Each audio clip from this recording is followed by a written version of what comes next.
કે સર એવી રીતે સિગ્નલ કઈ રીતે નીચે પહોંચે. તો એ એક એસિટાઇલ કોલિન કરીને કેમિકલ હોય છે કે જે બ્રેનમાં રિલીઝ થાય અને એ પેટમાં વેગસ નર્વ દ્વારા પહોંચે છે. આપણા પેટમાં પરાઇટલ સેલ્સ કરીને અમુક સેલ્સ હોય કે જેમાં પેટમાં નાના નાના કાણા પડેલો હોય અને એમાંથી એક એક ટીપું કરીને એસિડ બનવા લાગે. એટલે તમને જેટલું વધારે સ્ટ્રેસ હશે તમારું રેગ્યુલેટરની સ્પીડ એટલી ફાસ્ટ થઈ જશે અને તમને એસિડ એટલું વધારે બનશે. સ્ટ્રેસ છે ને બે પ્રકારના હોય, હિડન સ્ટ્રેસ અને ઓવર સ્ટ્રેસ. ઓવર સ્ટ્રેસ એટલે કે જે તમને દેખીતી રીતે દેખાય છે.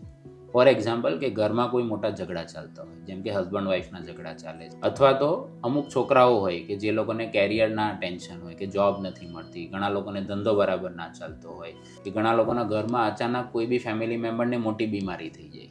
ધારો કે કોઈને અચાનક કેન્સર થઈ ગયું, હાર્ટ એટેક થઈ ગયું, એક્સિડન્ટ થઈ ગયો, તો એને ઓવર સ્ટ્રેસ કહેવાય છે. એટલે ઘરમાં બધાને સરખું સ્ટ્રેસ હોય પણ અમુક જ લોકોને એસિડિટી થાય.